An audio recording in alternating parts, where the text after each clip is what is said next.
Gladys, Washington, Cunningham. Yeah, I was born right here in Appaloosa. October 5, 29. Okay, so you born 1929. I was the babysitter. Mm. I had to take care of the other little ones. Okay, in the community or in your family? Family.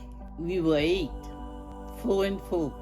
My mother had 4 and 4. I had 4 and 4. What number were you? You remember? Oh God, I got the count. The third one. My mother was Felicia Washington.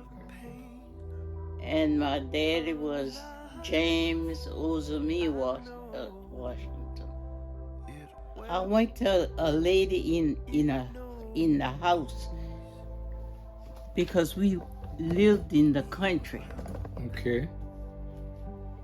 and I was about 6, 7 years old when I started school at the public school.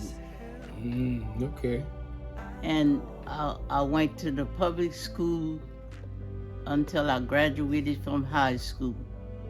Well, we had to walk to school while the white children rode the bus. That was outrageous. And you remember Butler?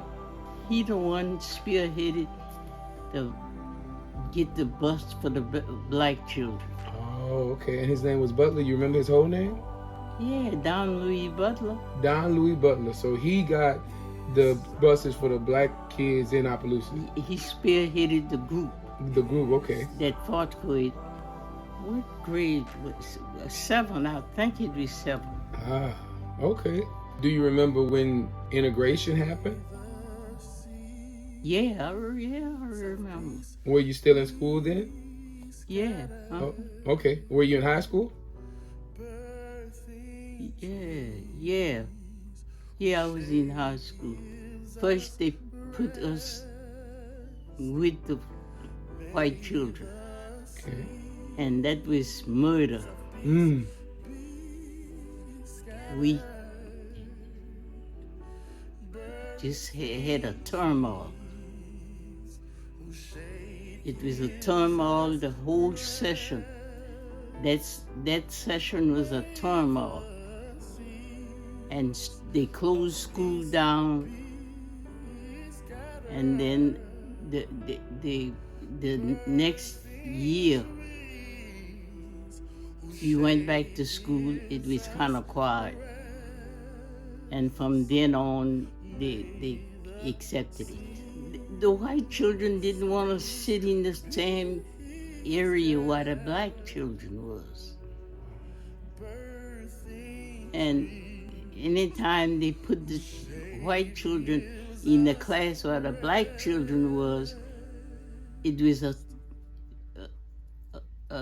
turmoil, a confusion.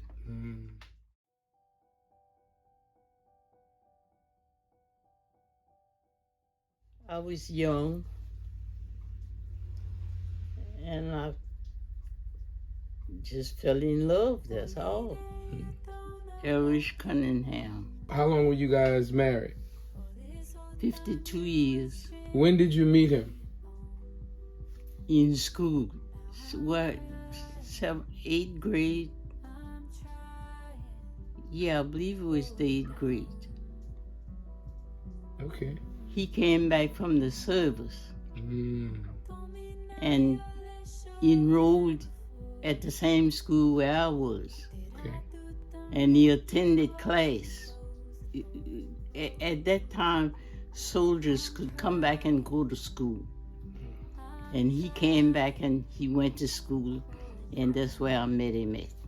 My dad made me get out of school in order for him to come and see me. And I got out of school. He must have did it about 3 months. Okay, and your dad didn't like that? No, my daddy was very firm. he didn't want me to be seeing that boy and going to school. Crazy. Yeah. But I got out. It was one guy in the class where I was that was my boyfriend, Okay. real boyfriend. Okay. And my daddy didn't know about that. Oh. So I went to school and we talked and we had fun together. But when it came to that boy, I fell in love with him, and that my daddy knew about that. And that's when he made that decision. That boy would walk me back home from school every day. That's how he found out. No. I didn't move out the house. Okay. I wasn't but 17 years old. Well, what did you do when you dropped out? When you stopped going to school?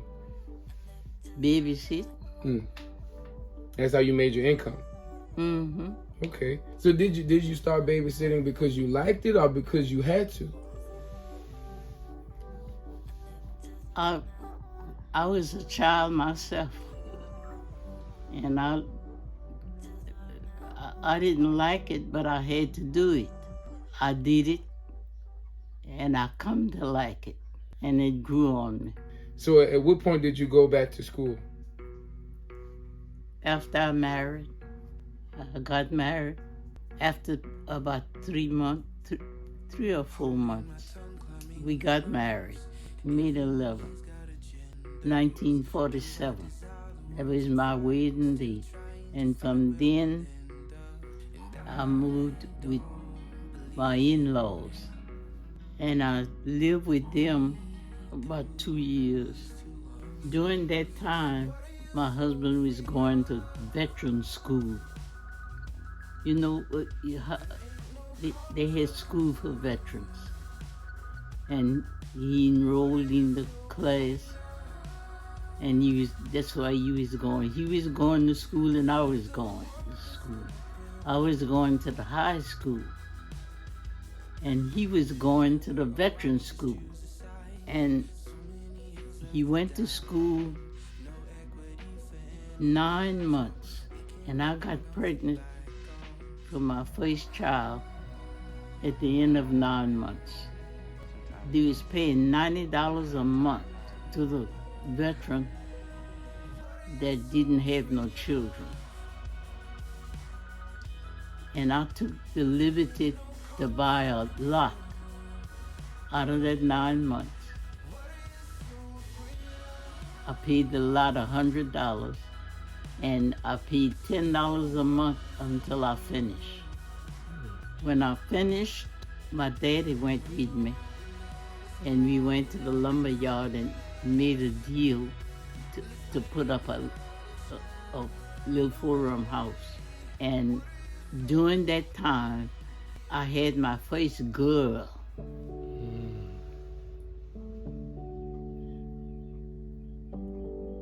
And we moved in that little house, and we stayed there until we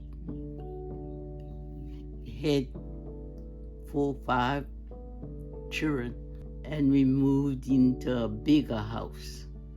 Is that this house right here? This house. I had 2 semesters left. I went to school and took the subjects for those 2. Walked to school every day, and I graduated from high school, and then I went to Southern. I didn't experience on campus at Southern. They had classes that would come to the people in the community, and I enrolled in those classes, and that's how I got my degree. So you didn't have to go to Baton Rouge at all? No. Oh.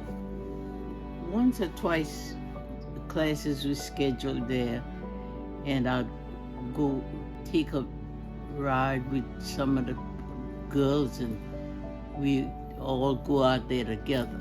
And the balance of the time, I went to the classes in the community. What was the biggest challenge for you as a parent? My oldest boy went to the service. Why was that challenging for you? Well, he had never left home. But he went to the service, and then the second one went. It was a challenge. My third boy